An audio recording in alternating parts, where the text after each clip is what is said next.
Hey guys, welcome to another lesson of Pro Teacher Zoom. Today I have with me Pika Shades. Yeah, a little technologically restrained, but It otherwise happens, it good. happens.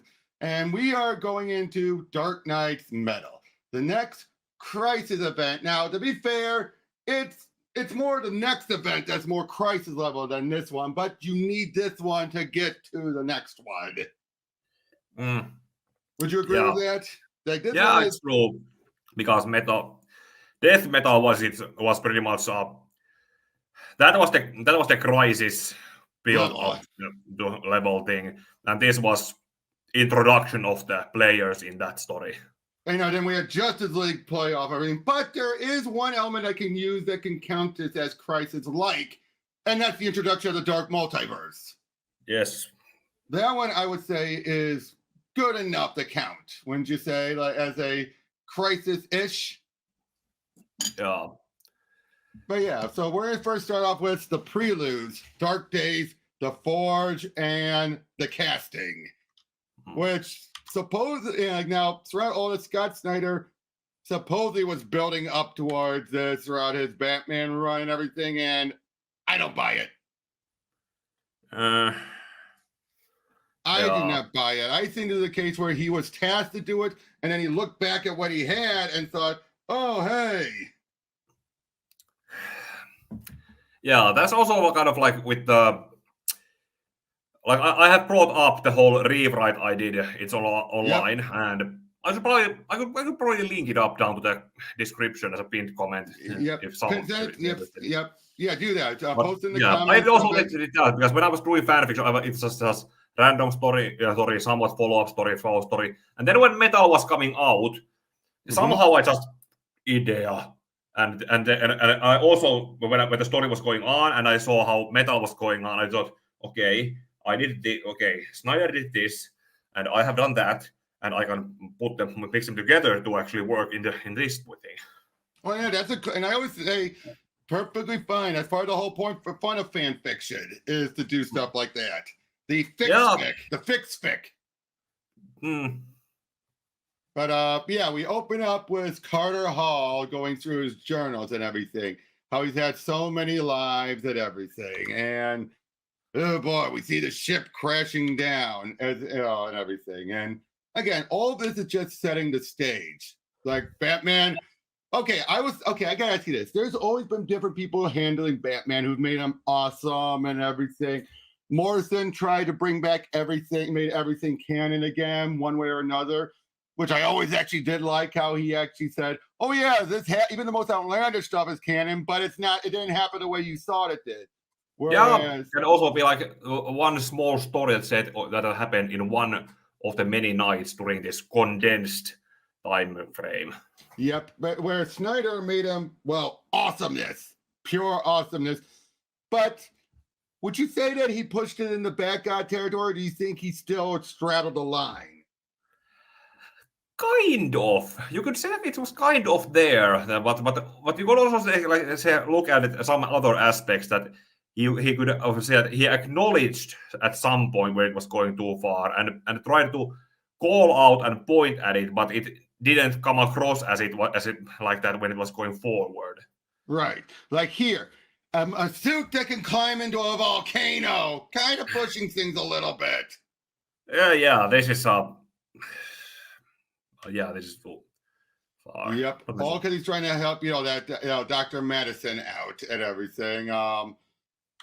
Again, I'm just going to skim through a lot of this, but yeah, we have all these different artists. You have Andy Kubert, you have John Romita Jr. We got Jim Lee working on this as the Green Lantern. Yeah, and the Great Shadows also with the with Scott Williams inking and Alex Sinclair's coloring. Definitely. Then we have Signal. Oh boy, remember Signal? He's fallen off, hasn't he? Yeah, built up and then fizzled out. Yeah, we see him interacting with Hal as he's trying to figure out what's going on, and all this. We find out about Signal's parents actually got Jokerized during was it during Endgame? Yeah, I believe Endgame. Yeah, it was Endgame. Yep, we get introduced to the Immortal Man. A lot of stuff here that we get played off when the Black, or not Black, the not the Black. Dark and whatever it was, all those other spin-off books, Signal, not Signal, Dark Matter, Yeah. the Dark Matter books.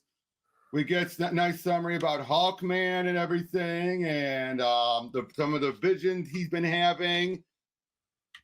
We're back to John Romita Jr.'s artwork, and we're seeing that Batman is still being Batman. And okay, I love this.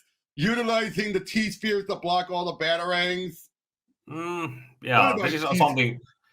This is something that I talked about the whole limiting aspect. Yeah, because you could say that you could say that Batman is smart, but he is not smart enough and needs to kind of balance or support with someone who is smarter than him, and that's where Mr. Terrific comes in. Yep, exactly. Oh, and then we have Plastic Man. Now it'll be made clear during during Metal that Scott is basically reworking Plastic Man entirely. Yeah, and then now, of course, the fact that this is acknowledging Dark Knight Strikes Again as a reference, but it kind of works. But it kind of works here, though. It works here because he's in the egg shape for a reason, whereas the other one that was more done as an imprisonment. Like it's a cocoon. Yeah. But we get a bit more about like all Batman and the Outsiders, his Black Ops team, and everything. And we get find out about all these different metals that have been around, the Dionysus and everything. And all this stuff about the different metals. I find it interesting that they're doing this. Going up to the Fortress Soldier to meet up with Superman. And he's trying to give him some advice. We have Mr. Miracle. You have all these characters. Like, basically, I looked at this like Scott Snyder finally was playing into the greater DC universe. So he's like, I'm going to play with all the toys. Yeah. Because it's better to have all the toys feel different fronts in the board instead of having empty space and try to stretch few characters to all of them. Exactly. And he walks up and we get one of the monitor's towers. The vibrational frequencies and everything. And we then also find out that Joker has been, this is where Joker has been ever since after not Endgame, but what was it, the end of Snyder's main run? It was Super Heavy, after Super Heavy. Yeah, it was that one story that was kind of like a mirror to the first issue. But if you notice, in the first issue, Batman was fighting against everyone and constantly acting, but it was basically just one of those random calm nights where almost nothing bad happened. Oh yeah, there's that. But like I said though, but they never explain how he switched back from being cured back to being Joker again. They never explain that. Yeah, that's an annoying aspect. Yeah, I'm guessing Scott is simply saying, "Oh, we knew he was going to switch back eventually." Yeah, but the last time we saw the Joker was in that issue, and he was still he was rather melancholic in his humanized normal behavior, but like I said, melancholic and so likely foreseeing that it's not gonna last, and that exactly. And that they confirmed it didn't last. Oh, I remember this year, all these one shots. Some of them were good, some were cringe.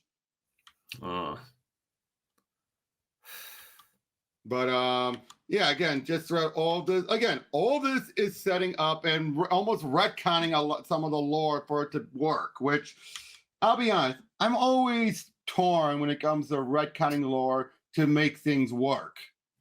Yeah, that's a kind of, it's better to actually take something that has happened and reframe it that something might have happened off camera or off panel behind the scenes. Or give context, or give a context to it. Yeah, that's more or less better thing to do.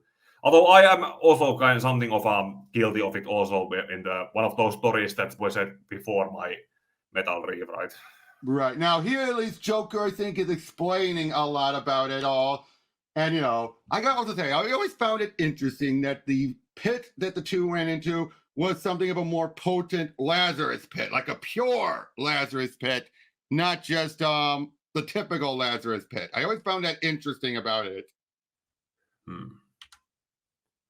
But yeah, so Joker, of course, gets away, obviously. Where they build up the challengers of the unknown. Yep. Again, all this is built up. And double X. Yeah, or double X. Actually, it's spelled as double X here. Uh-huh. So he has dub X. Yeah. Oh, and Talia there. Was this their first time meeting up since? I keep forgetting. When was the last time? Was this their first time meeting since Morrison's run? Or because I know they rebuilt her back up again, but I would looking at. I don't know why I forget. Was this kind of what stage was Tom King's run around this point? I don't think he even started yet.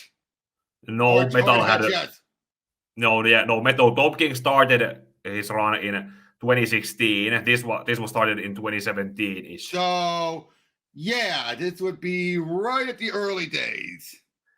Yeah, so it should be hopefully maybe before War of Jokes and Riddles and when Batman and Catwoman went to see her. Yeah, I'm pretty sure it is. I'm pretty sure it's before all that. Yeah. But yeah, she's helping out as we're getting all these other different. He's gathering up these different weapons. And Joker's just like, I can't, because Joker is basically, he's figured it out what's happening or going to happen, and he wants to prevent it. It's something that it's hard. So because Batman could die if that happened, and he wouldn't want that. Yeah, and not to mention it's something that on another phase it's something so bad that Joker becomes sane enough to fear it. Exactly. Now I will say this. One thing I remember Link Carr talking about his problem with Snyder's Joker. He's too much the sociopathic, criminal, and less a clown. And I gotta say, he's right. I do feel Snyder goes too much into the criminal. Yeah, but even when the whole three Jokers thing was first hinted at, and so on, you could have actually, before the whole story came out, you could have seen that they were all different aspects, and of course this one would lean heavier onto the. Which I think this. I don't know if you heard, but apparently Chip Zdarsky has now retooled the three Jokers and had it be it's not three physicals, it's three mentals. And I gotta say, I think that's better. Well, yeah, that's true. But even then, the whole Joker entity, even if there are three mental aspects of it, there's still just one Joker. And Mobius chair wouldn't have told Batman that there are three in that sense. But they are, maybe because it looks like they're three distinctive enough that they are treated as three different. That's how I could look at it as. You could look at it like it's three distinctive enough that they are, like when they switch, that they are different enough. Or maybe he just wanted to put his own stamp on it and still utilize it since Jeff Johns' stuff was always questionably canon. Yeah. Let's go. But then what does this confirm? But I got the other thing. Does this confirm that the real deal Joker survived the end of the man who stopped laughing? Because otherwise, how can that be because remember they left it up in the air. Which one survived, the fake or the real deal? I think this is pretty much confirming now. Oh, it has to be the real deal. Otherwise, what's the point of showing all this stuff in the past? Yeah, that's. Yeah, comic books. Yeah, and lazy editors too. Yeah, but we get all this other stuff. Again, he's gathering up all these medals, shows them about. And that was his memory. That was the memory device, if I recall, wasn't it? Yeah. It was at the end of Super Heavy when he needed to reboot himself. Exactly. Which I like that though. How in Super Heavy, how we saw these futures where the machine worked, but then we find out in the present day, nope, this machine wouldn't work. Or barely wouldn't work the exact same way. Or it would have worked only once and then never again. Okay, now I will say this. I do like how Snyder is not the Jeff Johns, but he is in some regards. He will find some things here and there if it's too good to pass up on.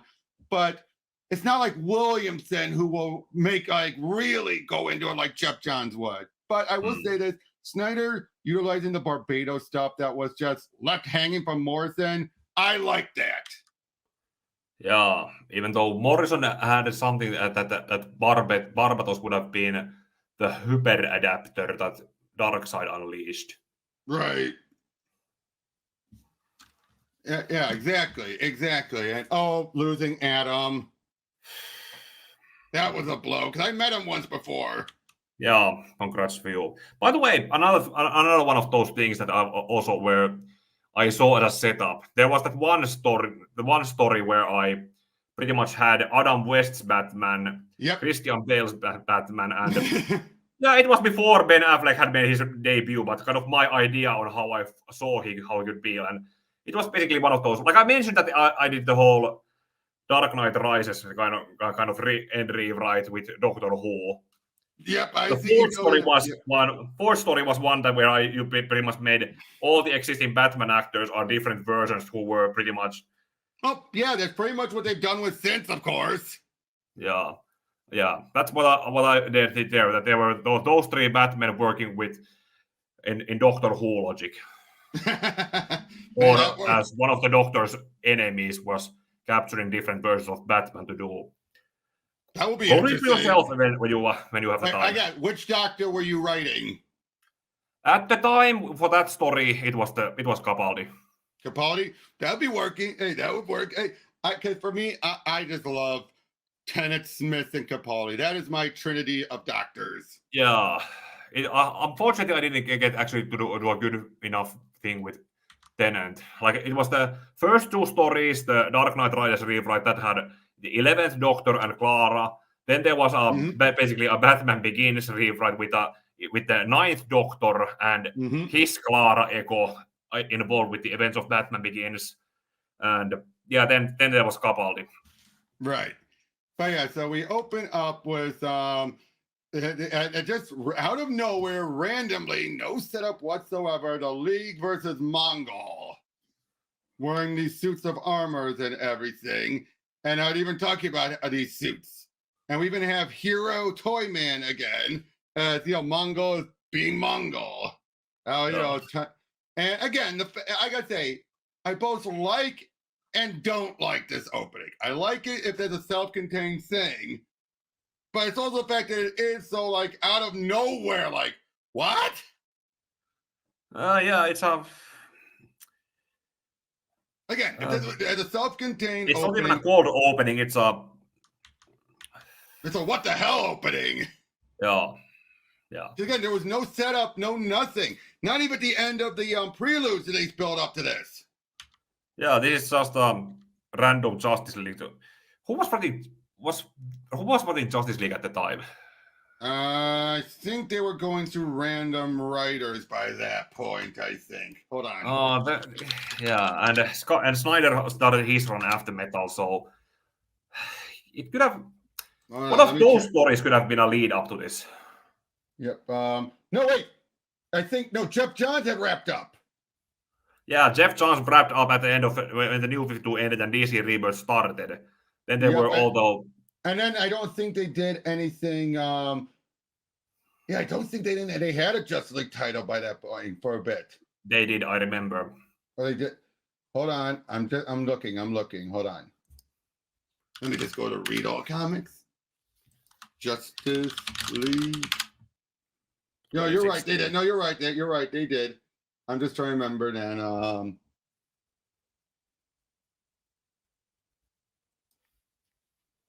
It was the Brian Hitch era. Oh, okay, that's what it was. There was the Brian Hitch era, which then led to a few other. It ended with the Christopher Priest stuff. Priest would have been doing it by this point. And the priest was busy with whatever stuff he was doing, so... Yeah, he was just trying to tell a Justice League story. He wasn't meant to tie Yeah. into anything. Mm. In fact, it ended leading into No Justice, which happened after this. Yeah, I brought it up. But yeah, either we help him or he's going to need your old harpoon hand. See the 90s. At least it's a editor's note and not someone. Yeah, but it's also a joke of an editor's note. It's a joke of an editor's note. But yeah, we just have this big fight and everything as they eventually stop. Yeah, we have all this stuff about, just a big moment that I guess, again, it's a nice bit of artwork and everything, but what does it amount to other than, this? For, just giant, all those armors turning into a giant mech. I think that it was also some kind of a very early Chekhov's gun to what was done at the end. That's true. Yeah, a DC Comics event. As they're all heading on back and everything, and of course they have no idea about what happened in the cave because Batman's trying to, as usual, keep it under wraps and everything. But then this mountain has appeared out of nowhere in Gotham City. We get set up with the Challenger that they've been resting for a moment for the time being. We get a reference then also to events in All-Star Batman, as we're introduced to Kendra Saunders. Yeah. Hawkgirl. Yeah, I know Kendra. Yep. As we're told a bit about, what's coming. We get a bit, again, playing up of it. And again, Linkard's made this clear, and I will agree with it. This is where some of the continuity really gets wishy-washy. It's like Snyder is both wiping this, like the way some of the writing is, you wonder, they act like this is their first time encountering stuff, and yet it's not the first time they're encountering it. You know I mean? It's trying to be like two things at once. Like trying to use the characters who should know about them as audience surrogates to explain it to them. Yeah, like not the nth metal or the ninth metal, which does tie back to the original definition, run. Now some of the stuff here, like the Starman, that's clearly more meant to set up for Justice League. But yeah, they're talking about the challengers and everything, and then okay. I do like this whole idea of what's underneath the multiverse, the Dark Multiverse. And I gotta say, the Dark Multiverse, brilliant idea that's been underutilized. Yeah, it's kind of like if you take it that the multiverse was the 52 Earths at the time, and you could say that they were like different, like the multiverse was in a bottle or a glass, and the Dark Multiverse is a different swirling down and below it. And the thing about the Dark Multiverse, it is also infinite, but it's an unstable infinite. Not to mention it's rolling around like new Earths being created all the time and destroyed and be created, destroyed and be created. That's how it's... Yeah, that's how it's supposed to work. Yeah, but the maintenance of this was something that new writers probably didn't bother to. But yeah, the Tales of the Dark Multiverse, again, I just always liked this. The idea of everything that can go wrong will go wrong. And I think keep thinking back to that one video Tristan on Nerd's Newsstand did a long while back. I don't know if you ever saw it, where she came up with her own hypothetical Tales of the Dark Multiverse story that would happen for No Man's Land. Did you ever see that video? I think I should. Yeah. Basically, she came up with good idea about this. Is that basically Batman... What if it starts off with, what if Batman, Bruce Wayne didn't leave? What if he stayed there the whole time? But eventually it would lead to, given how the Dark Multiverse works, Kane, Cassandra's father, going to Two-Face and for whatever reason, bringing up Bruce Wayne's identity, causing Harvey to go over there, kill Alfred, which makes Bruce snap, and become more like a type of person that Huntress would want him to be. That is not a bad pitch. Yeah. And it eventually becomes where he keeps himself cut off from the rest of the world, basically saying, no one wants Gotham. Fine. I will rule all of Gotham. Yeah, that sounds like a good pitch. Yeah. Well, again, it falls under that logic. Anything that can go wrong, even if it makes no sense, it will go wrong. And but again, this whole concept is so interesting about it. And well, we have Red Tornado going nuts. Oh boy, this is just weird about Batman just all of a sudden now with a dinosaur. Like, what? They were on the dinosaur island for a reason. I know, but it's just a cut over there. Yep, I do like that with Plastic Man. I just imagine the Metal Gear sound effect. That's what I imagine, the Metal Gear sound effect. Like, what's going on? But yeah, they're finding out about the different metals all over. And yeah, Batman's trying to figure out, and okay, where do you stand about Dream of the Endless showing up? Again, I just feel like this was Scott doing it just because he could and he got permission. Yeah, it was probably all in that sense. Then there's also the logic of the Dark Knights are essentially bad dreams. Exactly. So it would fall under. But part of me just feels like though he did it just to see who he could get it thrown in. I feel that's why a lot of the stuff here is handled well. But I just get this vibe of Scott just like, I'm playing with all the toys. Let's see what toys I can get in. Yeah, and pretty much when I also saw this, when I was reading it and I was writing it, I also utilized the dream in a kind of this way, but mostly to not to push a certain character forward and make up some behind the scenes exposition that I was trying to reach out into. I gotta go over this run with someone one day because seriously, Tynion's run is still one of my favorite Batman runs. Yeah, I have the opening was some also. Yeah, but so yeah, we then lead into the next issue, which yeah, again, it's a lot still more build up. Everyone's just doing their thing, wondering what's going on. Okay, not a fan of Greg Capullo's Blue Beetle. Not a fan.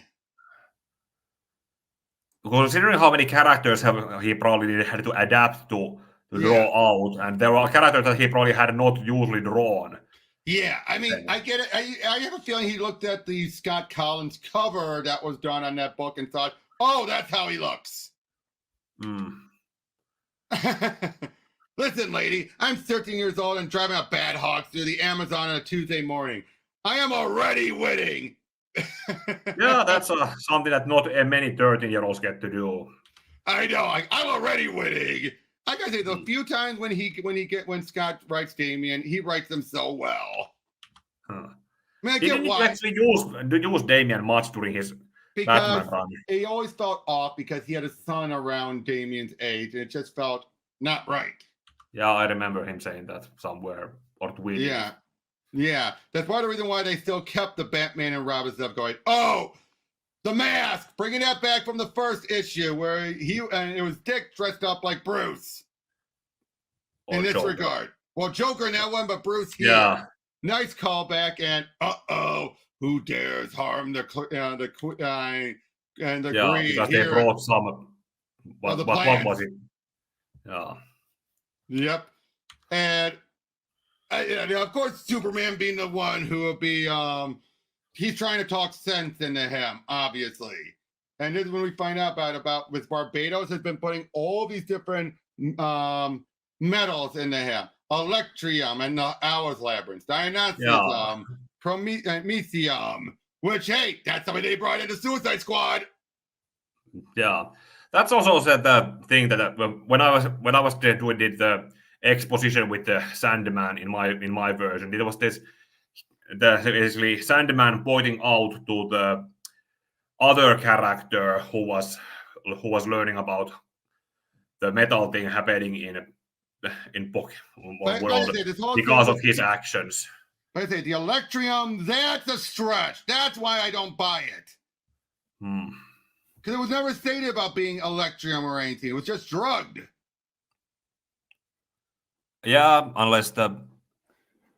Okay, yeah, drugged.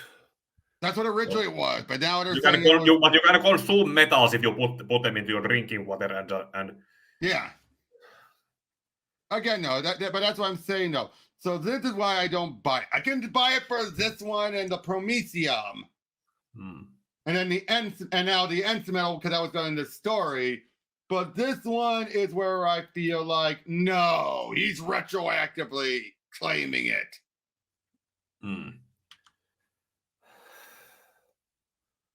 Yep. Oh boy, and they realize that's Clayface. That I find interesting. Yeah, this is also shows that this story can happen only in this particular time frame during Union's Detective Comics run. Right. Although the fact is, why did it look like blood in that moment? But anyway, too much of a method actor. Yeah. So yeah, now it turns out she's working with the Legion of Doom, as they have or the Immortals, who are operating out of the Legion of Doom. I love this. Look at Raish. I know I'm the youngest here, which is like when you really see what you're like, he's right. He is the youngest. Yeah, 700 is the youngest. That's so funny, though, isn't it? Like, he is the youngest compared to everyone else. Okay, but like I said, them having the brain, the astral brain of the Antimatter, that's where I'm feeling like, wait, what? Yeah, where the hell did they get that? And what is an astral brain? A projection of it from somewhere. That's just... Yep. But yeah, we have all of this, and oh boy, baby Darkseid. Yeah, this is having double horns in his hands. That was intentional. But yeah, he plans on using himself to basically send him back to. Basically trying to use him to send him to face Barbatos. And by love, there's little bits of dialogue. We don't have much time. Grail will be looking for him. You know, things like that. But then it turns out that the Owls have been prepared. Now, I truly think this is a sect of the Owls. I do not believe this was the Owls' entire plan the whole time, because it would find the face of so many other stories with them. Yes, it's kind of, and that sect would have also been needed to somehow manipulate the actual court, because otherwise it throws in the face of the Talon series. Yeah. But yeah, then we have Batmanium. Oh, brother. Yeah, it's actually some metal, and they just decided to give it his name. Like of course, once Barbatos is released, of course they're slaughtered. You want Bruce Wayne? Look around. I'm right here. I'm right here. I'm right here. I'm right here. I'm right here. I'm right here. This is actually something of a very sad thing that we lost Kevin Conroy, because imagine him trying to do all these different kind of impressions of all these characters. Except for Bryce. Yeah, except for the round, yeah. Yeah. But yeah, all of them, I still wish we could have heard him do his Batman Who's Laugh. I would have loved hearing him doing, basically taking from work after working with Mark for so long, doing his own, you know. Yeah. I really wish that. Yeah. The way how, by the way, also when it comes to these different versions, I always took it to the same when I was writing. I used different like cursive when someone when it was echoing and someone fast and words together when it was spoken fast, and when it came to like Devastator, it was like bold, non-bold, italics, non-italics, something like that. It sounds like an echo coming from the deep cave inside a mountain, kind of that kind of voice. Right. But anyway, I also like how they mention here how basically the story of the creation of the multiverse with Krona is basically trying to almost say it's a tragedy, because he went too he was reviled for going too far, but the fact is he was screwed regardless. Hmm. And if it says it's a cautionary tale, it says explore too far and you may just become the villain of your own story. I like that. Okay, so clearly we're past the button with Tom King stuff. Yeah. After the button, we got the. Yep. Now I'm just gonna quickly breeze through the different Batman because so we could just talk about them as we're doing it, because let's be honest, we don't get much about, except for the Batman Who Laughs, we don't get much about these Batmen here. Yeah. Now, I've heard some people say that this is basically Dark Knight Returns Batman crossing the line. Yeah. Looking at the it's from this one panel, it actually looks like it, but the one that previous pages panel where he was standing straight, he looked more lean-bodied. Yeah, but then not as wide. But yeah, everything else here points like it's the tank Batmobile. I think this is what to be the Dark Multiverse inverse, like number wise. But yeah, the fact that he basically now we're using a more classic Batmobile, he's utilizing it to enter the Speed Force and merge with him. First of all, I rewrote this scene, or not actually rewrote, but I copied this scene as flashbacks when I did the rewrite. Yeah, but I say how does he have enough road? How does he have enough road to pull this stunt? Yeah, but that's true. Like, if you think about the logistics, he would need to go cross country, coast to coast, or if he's on US, or if there's there are no bridges from Europe to US or from US to Asia. Now I can see him driving even in the car fast enough to ride on top of the water, but they're not showing it. It's just so. Yeah, that looks like solid ground, unless he's trying to go through Canada to Alaska and from Alaska to Russia and then. Right. It's weird, but yeah. So he uses that speed too, but this also sets up. This is the only one of the Dark Knights who can be compromised because Barry's still in there. Yeah, I also pretty much used him as a compromise in a certain way to eventually when we get to the point where the separation happens. Yep. But yeah, celebrating Harley. Now, the murder machine. This was an interesting one. This whole idea of Bruce becoming more like Cyborg, but the fact is, he doesn't even become corrupted until the very end.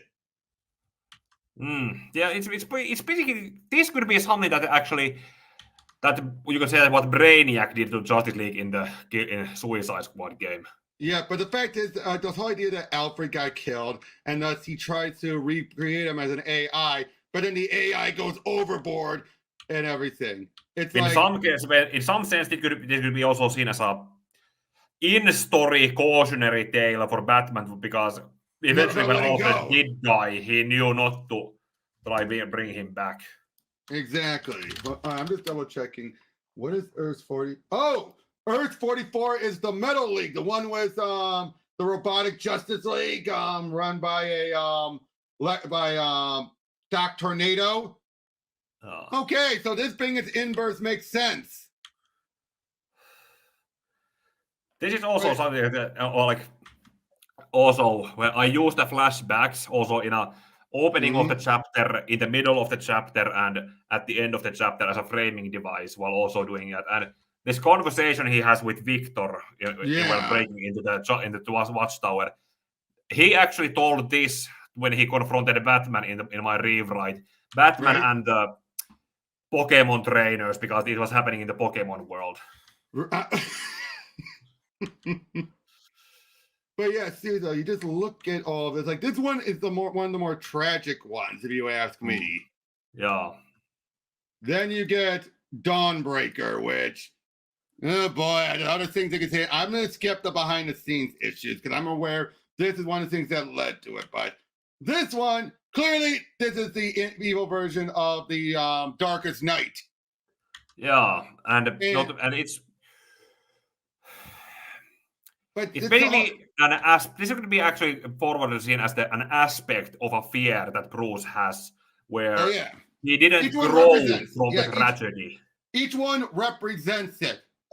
I think the Flash one is the Red Demon. The Demon is about him trying to gain more power, to stop it. And not to mention, he mentions that he lost all of the Robins, that all of them that died, they never came back. Yes, but I remember using that also as a plot point when doing it. And not to mention, there was the whole Batman never actually came across most of the Dark Knights in the main story outside of Batman Who Laughs. But I wrote the scene where they were confronted by Dawnbreaker. And then when there was also a scene where he managed to pull the ring off and see himself as the not much after his parents died in that age, and have a brief mental breakdown and lashing out to everyone else and asking why he's shaking or right. But like I say, this though, okay, using his willpower to do the Force lethal force has been done. Hal did that when he killed Krona off. But those were still lifted back then because that was past. No. I'm talking about when Hal was able to break through the whole "you can't harm a Guardian." Oh, that. At the end of the War of the Green Lanterns. No. But I do feel that this goes overboard with it. And again, this is edgelord Batman. Let's be honest. This, out of all of them, is edgelord Batman. It's an edgy teenager. You could see where it's coming from, and not to mention if it's a fear that Batman has, thinking about if he was at that age, a young. Essentially, when I did the whole rewrite, I made Batman question what he did with the flashback shown in a few scenes. He just to somewhat quote what I wrote. It was Batman yelled that he had years to get over the death of his parents, but he didn't even get a minute before he was given the most powerful weapon in the universe, and he poured all of the negative emotions he used to have at that age into it. Like I said, this blackout thing, I don't get this. I do not get how is he able to do this? Imagination. Imagination. Yep. Again, Van Sciver's artwork is great here. I will still give it that. But again, this just feels like I said, I corrupted, like an edgelord. Yeah, that could be that this is the actual edgelord. That is someone who reveled in being an edgelord. This is around the time when White Knight was happening, and we lost Len Wein. Yeah. But now the Drown, clearly an inverse of the gender swap universe. And I'm grateful this for one that. I skipped, or not actually skipped, but I made it so that. But let's go. I'll say when you're. I do like some of this idea here. Like she was in love with her Arthur. No, there's a mention of a Sylvester Kyle somewhere there. Oh, sorry. You're right. No, you're right. That's what I meant. Sorry. Oh yeah, sorry. Yeah.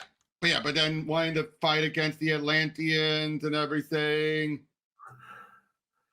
Because I summarized her backstory in the as in one way, because I wrote it so that the Red Death first fought Batman and those few Pokemon trainers that came there.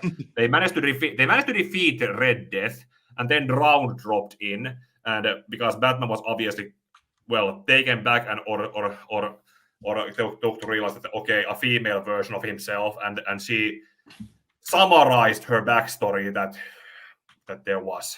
I gotta say though, I feel this is the weakest of all of them. She has so much potential, but if you notice, a large portion is about her meeting up with the other Batman.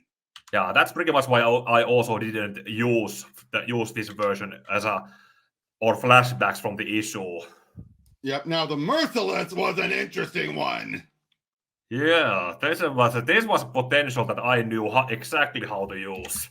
Yeah, exactly. This was great. Him actually this took Bat Wonder and turned it on its head. Yeah, Wonder Bat and it's Earth 12. It's the designated DCEU Earth. DCRU Earth.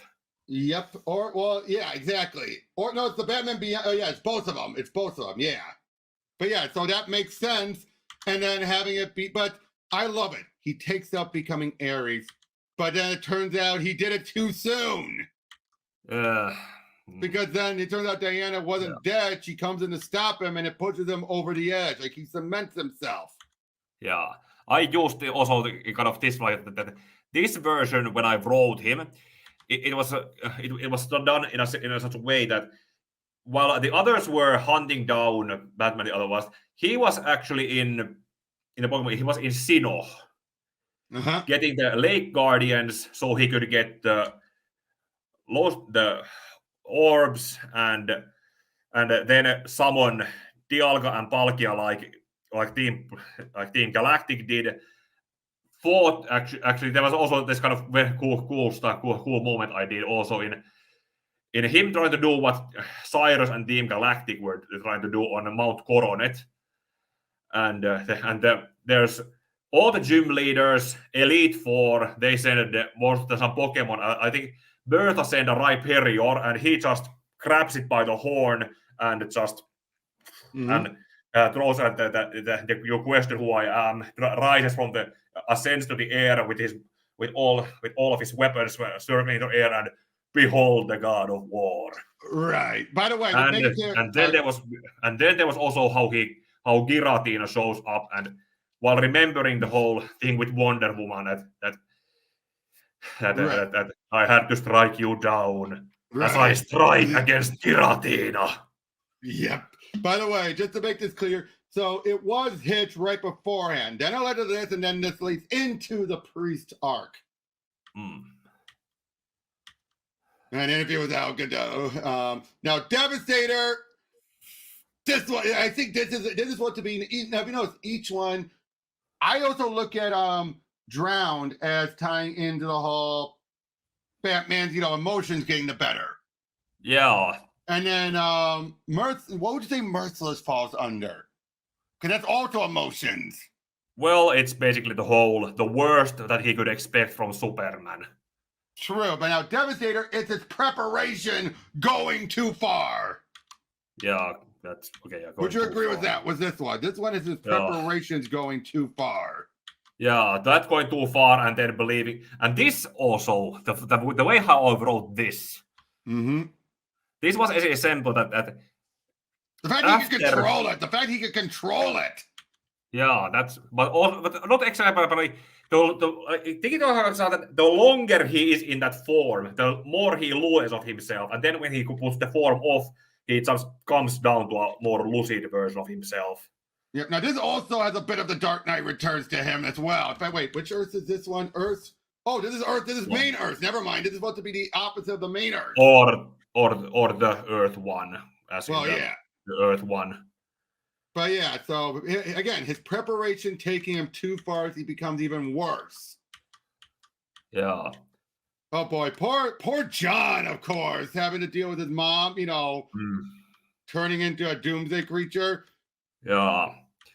And that's the whole thing I want to still say. The fact that he can still walk around as a Bruce Wayne and then Hulk out into Devastator. That's something I also use as a kind of undercover tone, because there was the one point where they managed to pull Batman out from there and replace him with Devastator. Right. And then there was the one point where they... Okay, I'm just going to say it. I used Owlman in the story too. Owlman who recognized that he had pretty much, in a way, caused all this, and he tried to... by taking over Team Rocket and try to pull them into the...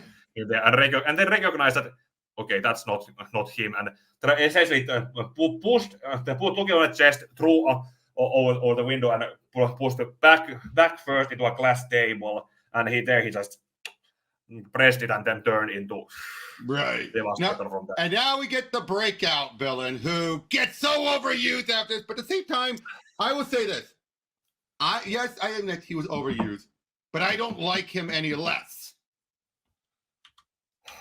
You know what I'm saying? Because it's a great idea. It's a great idea of a Batman who does become the Joker, and the Joker gets the last laugh. But there's also the kind of thing that you could say that there's still Bruce Wayne there, but it's not. But it's actually corrupted Bruce Wayne. Exactly. But then this point, him gunning everyone down and everything, and then using Black Kryptonite to force John and Super and Clark to kill everyone and his to kill Lois. Yeah, the way how I wrote this is pretty much I pretty much rewrote this issue so that this happened in Viridian City Gym, as a psychic gym where they can have visions.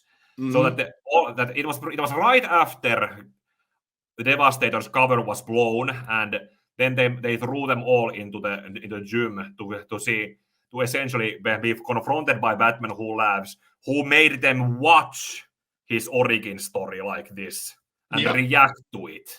Now, this is also where we first found about the mysterious bandit figure who ends up being not who we think it is. Yeah, it could have been literally anyone else. But you would never think of who it ended up being. But yeah, so that was the Dark Knights, and I thought most of them were interesting, but underutilized. Severely underutilized. Oh. But oh boy, okay. Davian and John doing a rock and roll. I love that. It's like a good weekend activity for a friends and family. Oh, but that was a nightmare, of course. Oh, and that part with Barbatos coming out of Bruce's chest. You probably didn't get that far, but you know whose chest he came out in my story. Remind me. Sorry, yeah, remind me. If you haven't gotten that far, it was in the Batman Who Laughs in the last chapter. Right? No, just tell me. Just tell me, dude. That's fine. You can just tell me. Ash's chest. Of course. Oh boy. But yeah, it was Barbatos. Again, Barbatos is an interesting villain. I will give it. And again, he's playing in effect. Okay. It seems from this point going forward, Snyder starts to pull more of a Morrison. I guess that's the thing. Snyder's more Morrison than he is Jeff Johns. Would you agree with that? Yeah. Where he wants to build and expand rather than just but he will rewrite everything. Whereas Jeff Johns would more look at the past. Yes, he'll rewrite stuff, but he'll still build off of it as opposed to saying, okay, I'm going to take this and rework it for my story. I mean, okay, no, he's just as guilty, but not to the insane degree that Morrison and Snyder do. Would you agree with that? Yeah. Because, and that's what's ever right. Snyder starts to be more like Morrison. Like the way he expands the, like the crisis stuff, like the Monitor, the Anti-Monitor, and we get the Forger of Worlds, and then we get Perpetua, which I love all of those. Because I'm such a Crisis fan, I like when people expand on it finally. But the fact that Barbatos here being tied into that, and oh god, the Joker Dragons. Did he ever explain the Joker Dragons? Essentially, it was a why not do this cool thing. Yeah. But we have them. This was a late story part, the previous page with the Superman and Devastator coming, because I also did a thing there, because when Barbatos came out of Ash's chest in the reality, not in a dream, Ash was sent to the Dark Multiverse, and he found a version of Superman whose world was all destroyed, but his morals were not corrupted yet. So he managed to bring that Superman to the Pokemon world, and this happened with that Superman and Devastator. Nice. But yeah, basically throughout all this, it's Superman trying to find Batman. He's going around trying to find anyone here. And I have his uncle Bobo. Bobo's not his uncle. I love when they make jokes about that. Uncle Bob thing. Yeah, they reference Gotham Resistance and how everything is just what's been going on and all that. They're basically trying to find where, again, Batman is. But they also find out that nth metal is the only thing that hurts them. Of course it is. By the way, another thing that when I came to the nth metal, I made it also so that nth metal was also similar in the construction structure as Mega Evolution Stones and the Z Crystals. Right.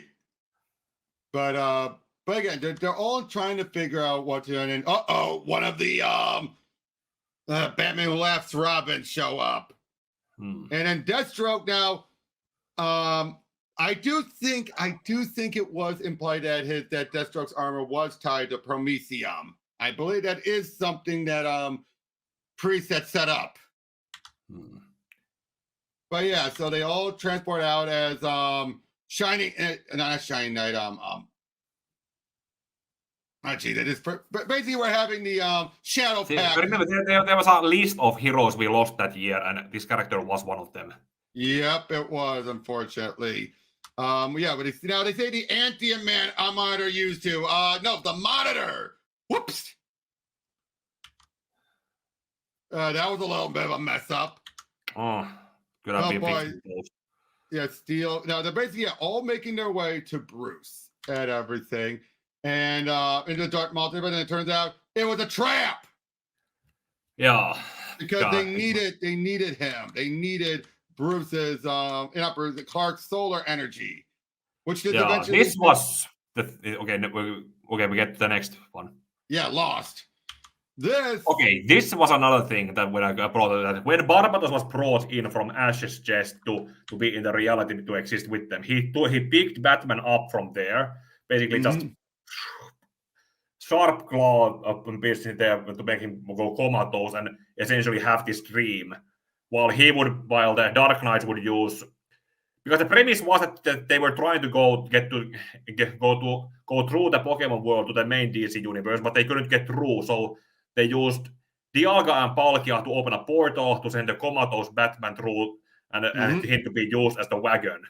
But they managed to fight off and escape. But this was the dream he was having while he was comatose. Right. I gotta say, this tie-in was a nice one. This was an interesting one here. Like when we get summarized about, so much of the adventures, like him going through time and everything. That's what that was referencing. Dealing with the chemical syndicate.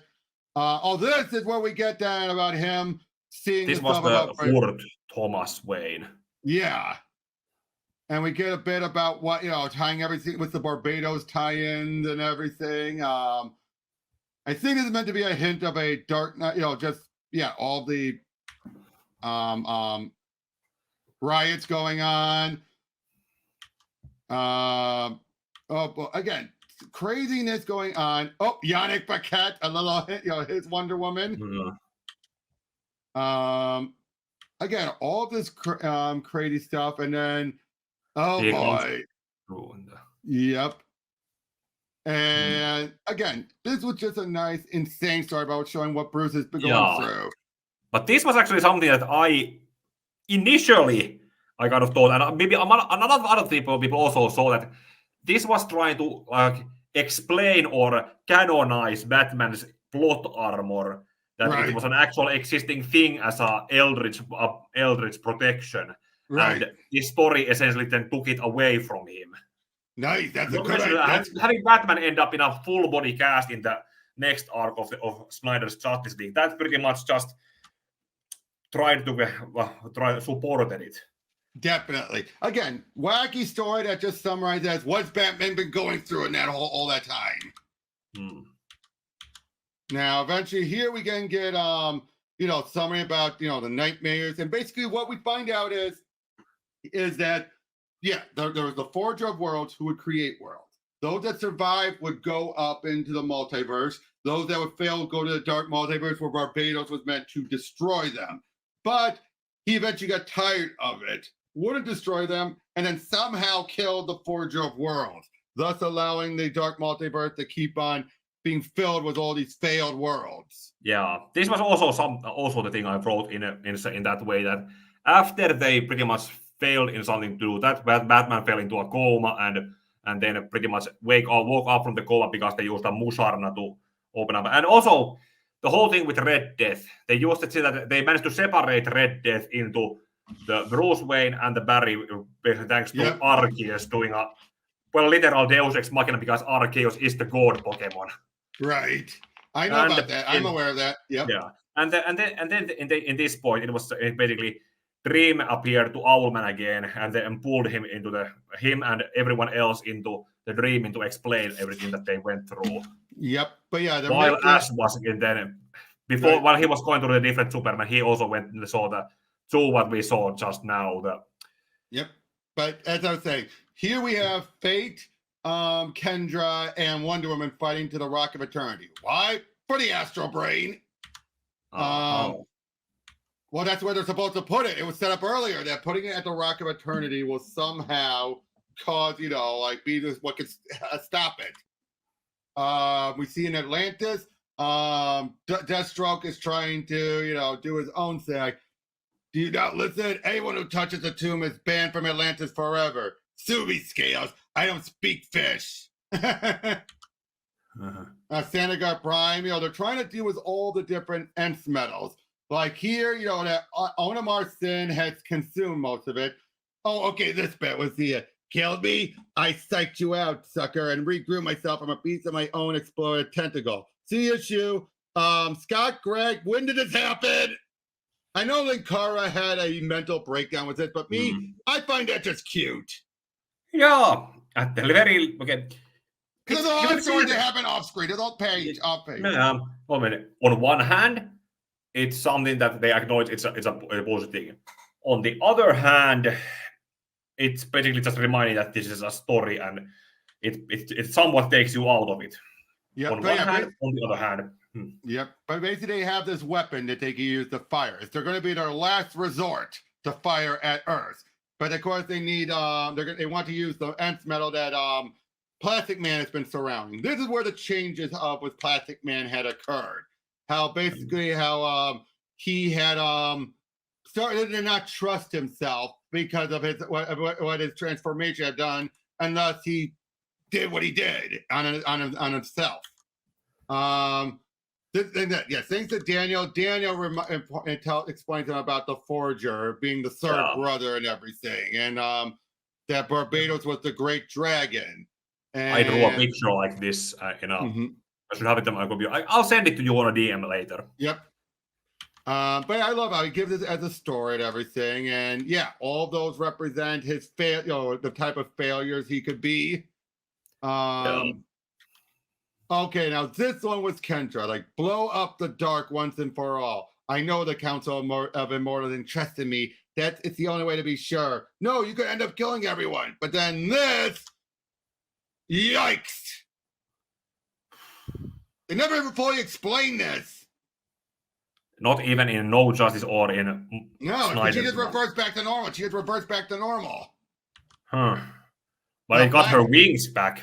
Yep. But yeah, Black Adam shows up. They made their own deal with Barbatos. Oh dear. They end up in the Forge of Worlds, and then there's Hawkman. Yeah, this was also I wrote this scene. In my version, Ash went to the Forge with Superman and James. Ooh! I gotta say though, one thing that bothers me is no one ever acknowledged death of Hawkman. I kind of did. Because I had killed a version of Hawkman. No, but I'm talking about the miniseries. Yeah, that's the another sad thing.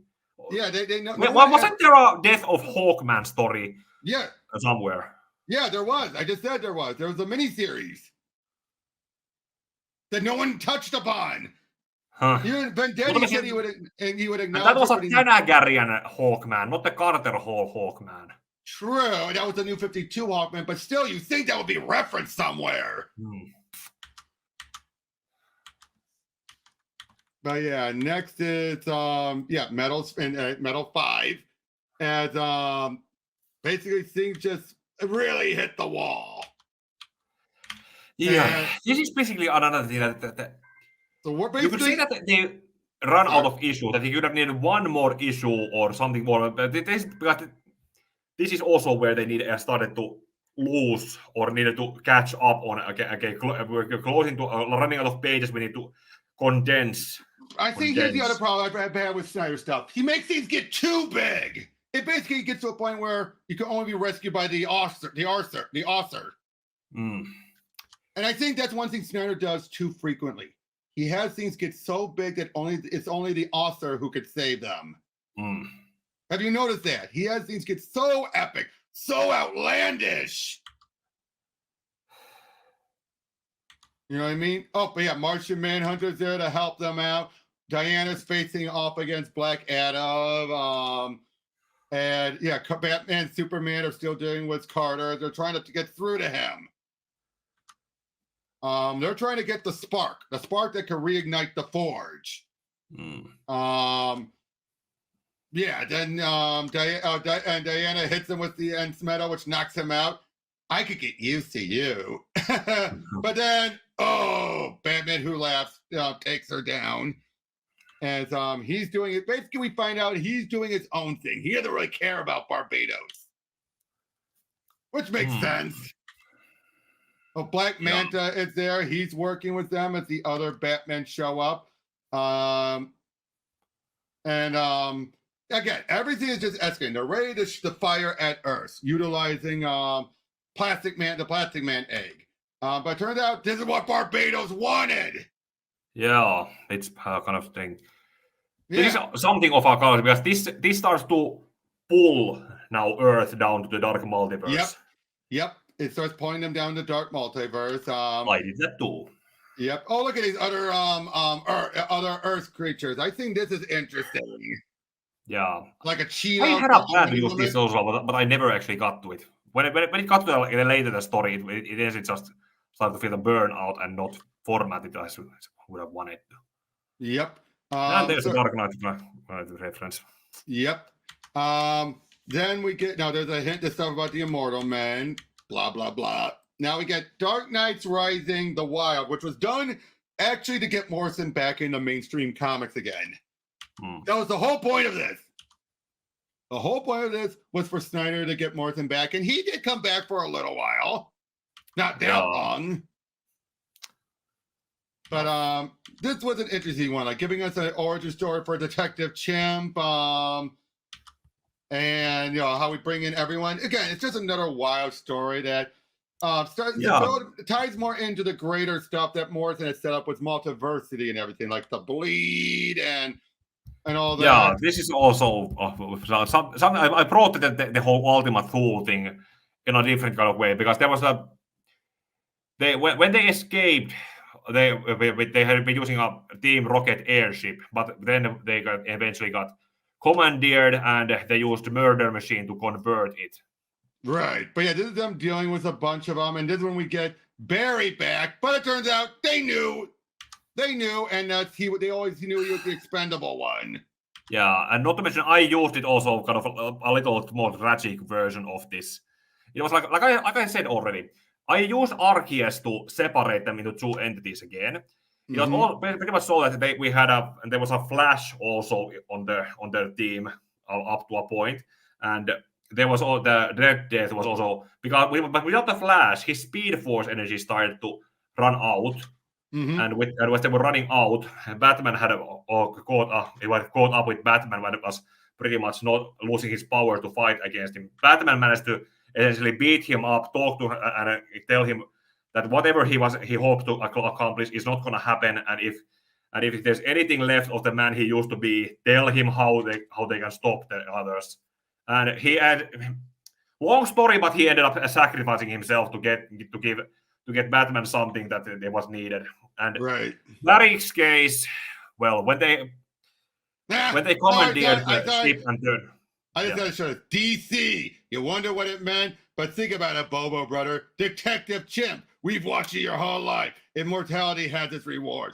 We got this fixed back in 2067. The 53rd world is here to help. And look, it's basically DC 1 million mixed with primates. But they didn't appear much after it. No, but it's still clever, isn't it? It's clever, but in a way, it just ends up as a big-lipped alligator moment. A big-lipped alligator moment. Yeah. But yeah. And it was that also moment where I just want to talk about. The Flash's death in my story was basically when they came on board. they were trying to get on another piece, something that was hidden in Unova, if I recall. And the Flash and some trainers were there. Batman, who laughs, shot him with the vibrating bullet from Babel. And just after giving him some talks about how all was meaningless and you did nothing to help your case, he just put the vibration go on so much that he ended up withering and dying. Right. Now I gotta say, the fact that it's the 53rd world, yet no one acknowledges that world. Yeah, no, even after the whole Dark Crisis brought all the more Earth into it. Yeah, but now we get to the grand finale. Oh God, sorry. We should have seen that as a warning. Yep. But yeah, so basically it's a big fight now against Barbatos. They're dealing, Wonder Woman and Lady Blackheart are fighting off against so many others from the Dark Multiverse. The other Leaguers are there because they got pulled in as they're trying to stop them. Mr. Terrific talks to the Plastic Man to help out. He helps out in that moment, and then he reverts and for a little bit, which just sets up, of course, the team they'd be forming later. Yep. They go down there, and it turns out they're able to talk through to Carter to reignite the spark to reform the forge, which makes them make the new tense metal. We have Chimp bring in the other Batman. Yeah, what good are they gonna do? Exactly. They don't have powers. They are just men, and I did it much better with bringing up a bunch of legendary Pokemon, like right. Drake was pretty yelling at the other pretty much to Reshiram and. But to be fair, though, it was to buy them time. To be fair, it was to buy them time. Was the whole point. At least they tried. Yep, but yeah, they show up then with the 10th element, which is Element X, which does exist. We mentioned that in Final Crisis. Element X was what was needed to power up the Mobius chair or the Miracle Machine. Yeah. So it does exist. That's the 10th metal, Element X10. Now, believe it or not, though, in the Tales of the Dark Multiverse, this metal corrupted them. Yeah, it's which was interesting, but here they use it, and it's basically like getting the ultimate armor in a video game. You're able to just plow through everything. Yeah, and from video game perspective, that's pretty much also helped because I in my version I sent Ash, and in there it helped him more or less to have a keystone and Megastone's Pokemon he had. James could use proper Z crystals and Z moves, and everyone else also got power-ups to their Pokemon. Okay, now the Omni Monitor. I know Linkara had a meltdown, but that's because he didn't pay attention. If you actually knew it, the 52 monitors were basically the monitor, or the over monitor had been reborn already. But for whatever reason, he decided to siphon himself off into the different monitors that we would see. And then the very first one is the one that would become Mandrake, who would be corrupted, which we would later find out that corruption ties into Dark Crisis. But since the last time, which I'm guessing would have been either Dark Side War or whichever, he has or Infinite, well, not Infinite Crisis or Final Crisis, who knows which. Since then, he was reformed back into a solo form again. That's the explanation behind it all. And yeah, basically the Batman Who Laughs plans on stopping it. Now, I do like the explanation that the Element X can't work where they're at. That's fine. Now, I also love this. How can Batman stop the Batman Who Laughs? By teaming up with the Joker, which I also love. This ties back to the first issue. Where did the Joker come from? Who knows? I think Batman met up. I know he couldn't have. No. Who knows? You know what I did here? What? In explaining where the Joker came from. I had it actually built up somewhat in my version so that this final battle was happening on Mount Coronet, where they were trying to essentially just, when they pulled Pokemon universe down to the Dark Multiverse, their plan was to push it back so that it would break the source wall and give them a way into the main universe or the main multiverse. Well, to be fair though, you mentioned about that the source wall, given what happens in No Justice.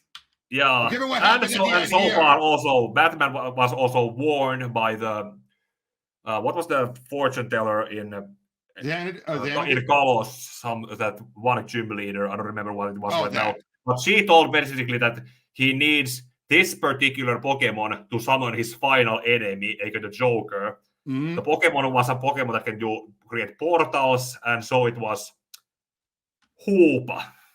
Now I gotta say this though. I love it. The Batman who talks is more like it. I love that, how he's mocking it all.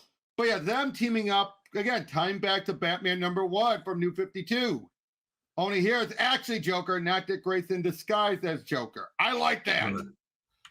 Yeah, but still, the Batman who lasts somewhat manages to get away still. Those fingers grow back, or at least eyebrows, so that they grow that because it was still even the Dark Multiverse, they had a healing factor. Right. But yeah, now we're having Carter fighting against Barbatos. No, I do like this. Barbatos is powerful, but he's easy to go down because he's above his station. He's been operating above his station. Yeah. That is one thing. I did this with Rayquaza. Yeah, and I did this with Rayquaza. Rayquaza was flown through Barbatos. Right. But would you agree with this? That this is basically Barbatos is an interesting villain, but he's above his station. He's operating well above his station. That again, he's a weapon. Yeah. No, he's a tool. He's a tool. Yeah, that was his purpose essentially. The world gets to live. World gets to destroy. Here, he was never really a planner. He was never truly a planner. But yeah, so this is where we find out about how, what Element X is and everything. And boy, does he look goofy here or what? Yeah, this is where the art style for this character doesn't very flatter the monitor much. But yeah, they tie into everyone. They use the element of the imagination. That's what Element X is. And they do it, but they plow through the source wall. Whoops. And then we get to the epilogue where everyone's partying. We find out Barbatos has been sealed up again. The Overmonitor has done that. Our allies from the multiverse are rebuilding the House of Heroes. We get set up for the Dark Matter stories. And one of Dream's books is missing. And we get set up with we get up stuff like the Dark Pantheon, the Dark Stars, Flash War, all that. And them having to deal with eventually what happened to the source wall. But yeah, all this is setting up for Dark Knight's and for No Justice. And yeah, like they have a plan and everything. And again, this event, it's like, I'll be honest, it's like a rock concert solidified into a comic. Would you agree? Would you agree with that? This is a rock concert of a comic. Yeah. Looking at how it's also they also released a good soundtrack for it. Oh yeah, no, that was they did that, and then when they got to death metal, we had then the animation stuff. But yeah, again, overall, this was a crazy story. I'll be honest, this one was harder to comprehend compared to. I understood Final Crisis more than I did this event. Would you agree with that? Yeah. Final Crisis was easier to comprehend than this. When you read it twice with the context of what happens later. Exactly. But here, again, Snyder, I think the problem is, was at least with Grant. Grant, I think, had been working in DC, the greater DC universe, far longer than Scott ever did. So he knew, and yes, he would rework some things, but he didn't rework as much as Scott did here. Scott reworked the DC universe to the levels that not even Jeff Johns would do. Jeff Johns would at least give you a different point of view of how to look at things. Zach would just overhaul it, but act like it's always been that way. Or Scott did that, sorry. Yeah. Oh, hold on. Yep.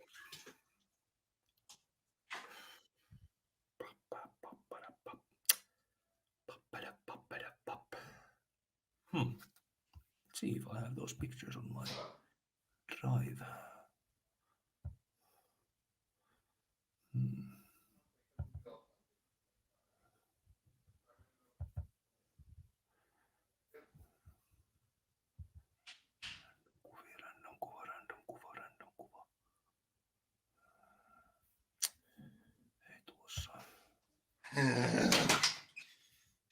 Tuossa no. Here they are. Would you like to talk about pro-life? Ugh. Sorry, that's what it was. There was someone there talking for his pro-life thing.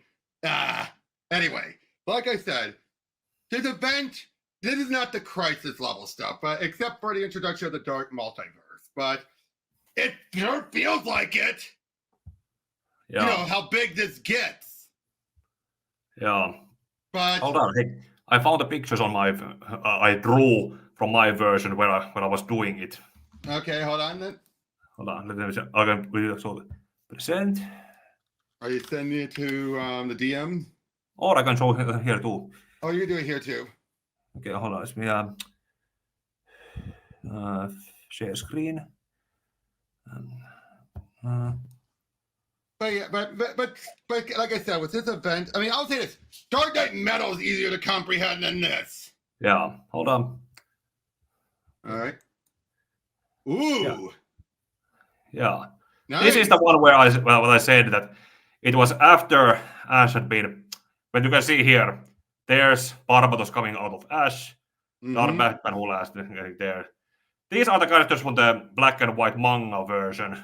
And they were using Musarna to see it, and the Owlman and Pikachu with ashes because they think Ash died during this. Which makes sense. Of course, they would think that. Yeah. Then there's this was when they got the metal from the forge. That's right.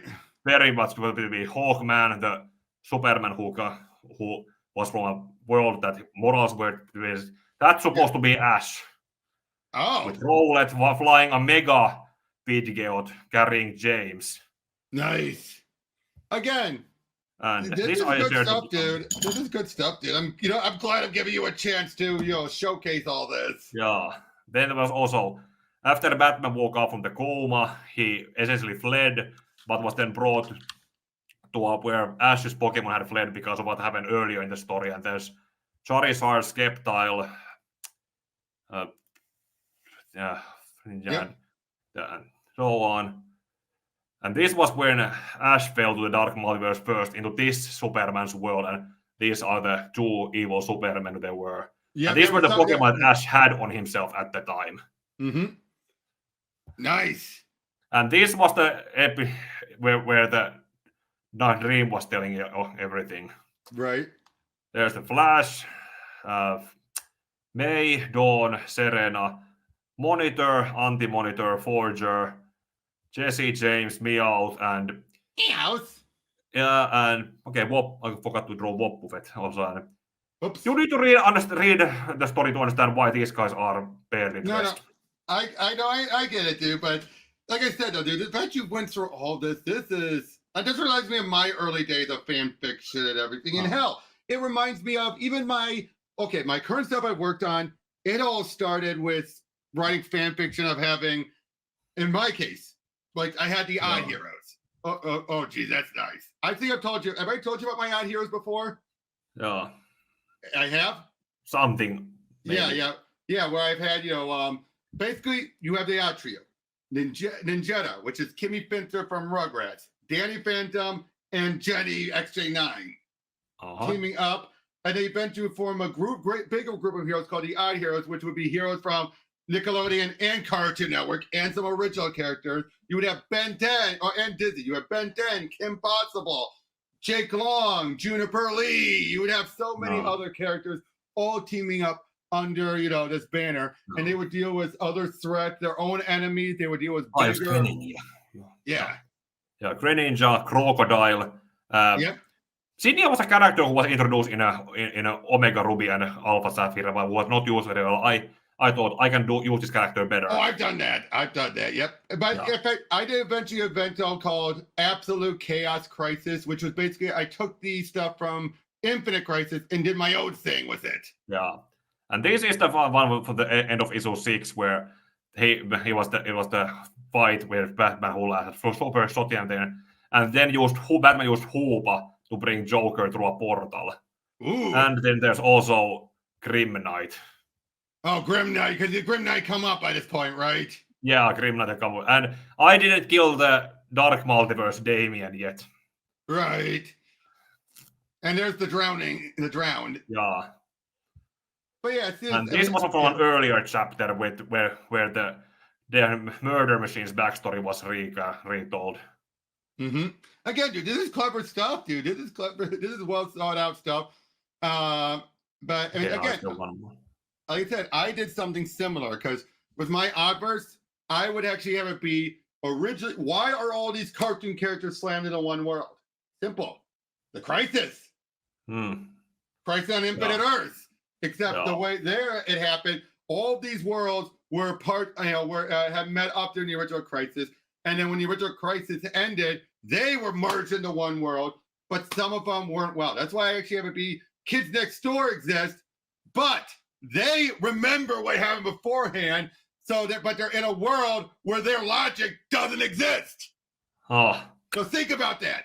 Kids Next Door expect like they still have some of the logic, like they still have a base on the moon, but they're like, wait, the moon landing really happened here? That's not how it's supposed to be. Wait a second. Or wait, where's the Sea of Asparagus? Where is that? It's not here. Stuff like that. The stuff that works for their rules doesn't apply, but we find out because they kind of were power girls into it.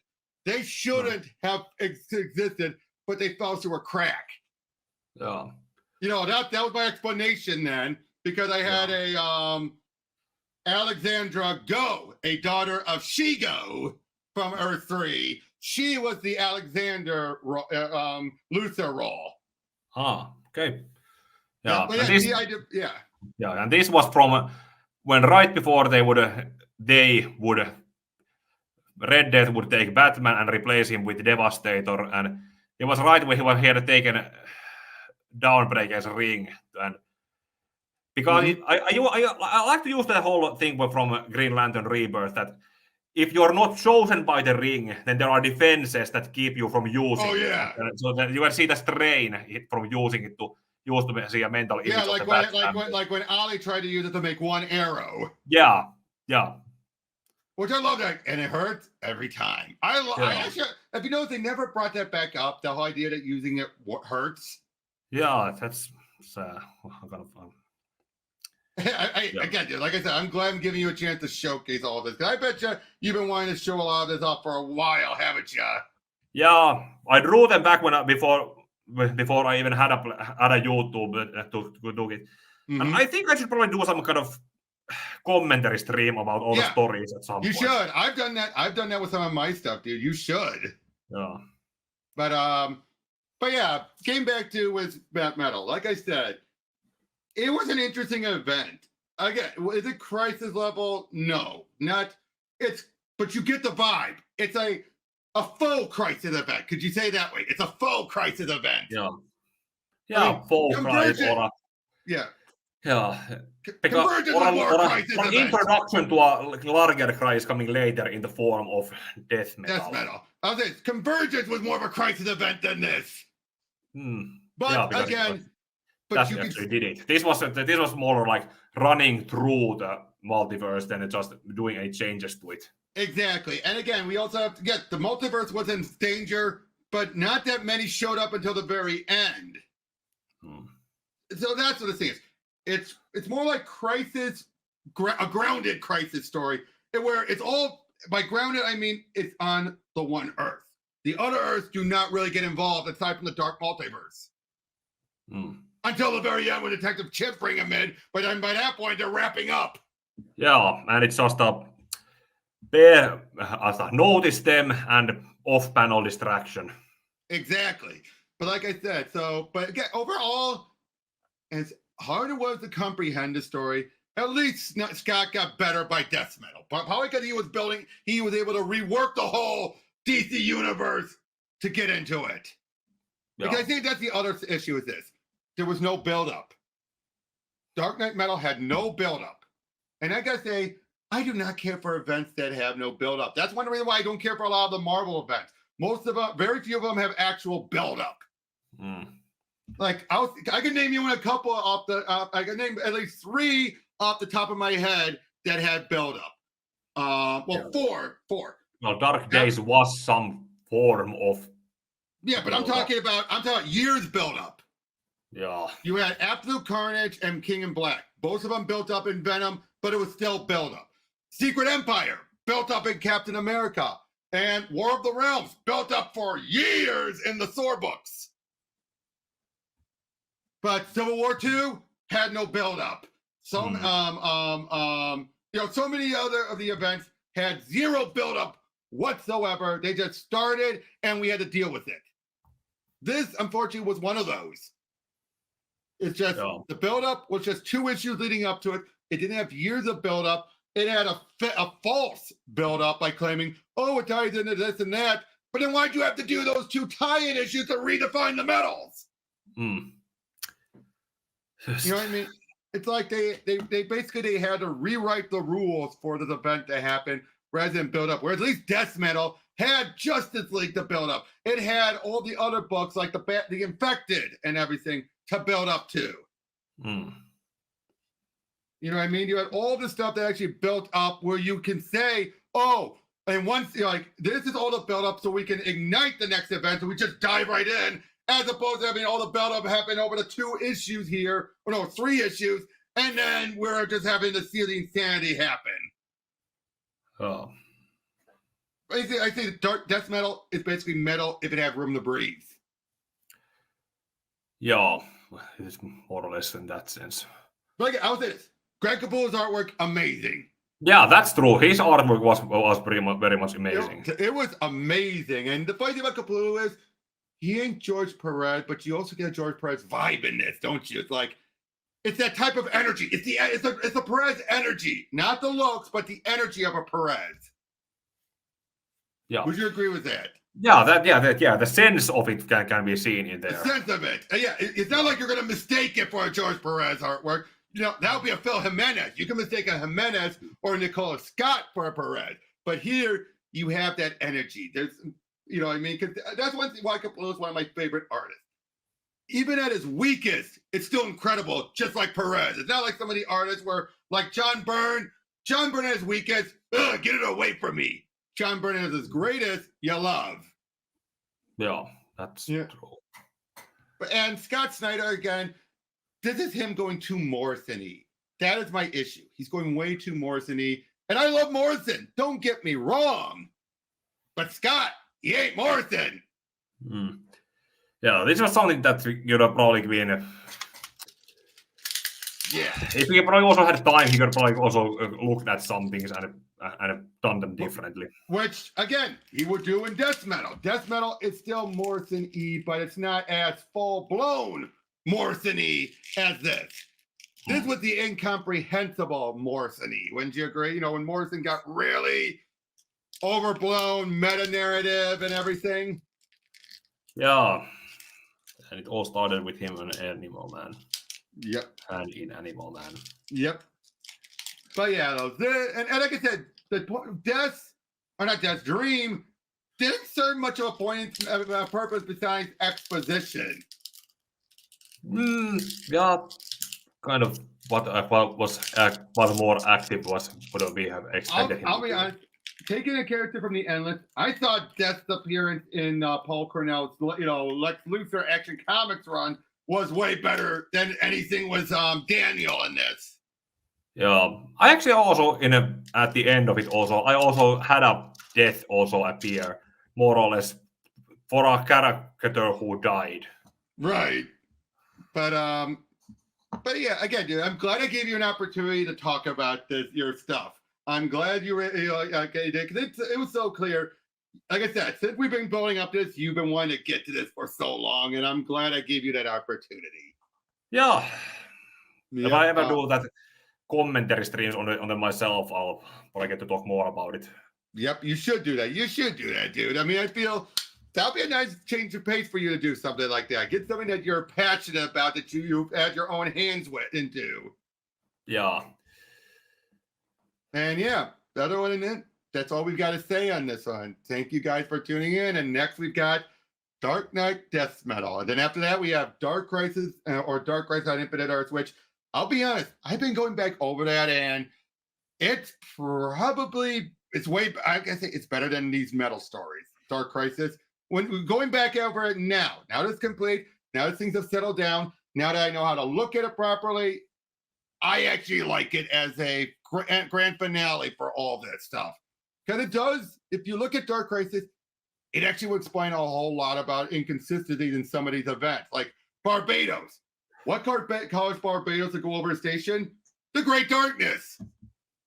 You know what I mean? When you really think about it, pinning it on the Great Darkness, tainting everything, makes more sense when you really think about it.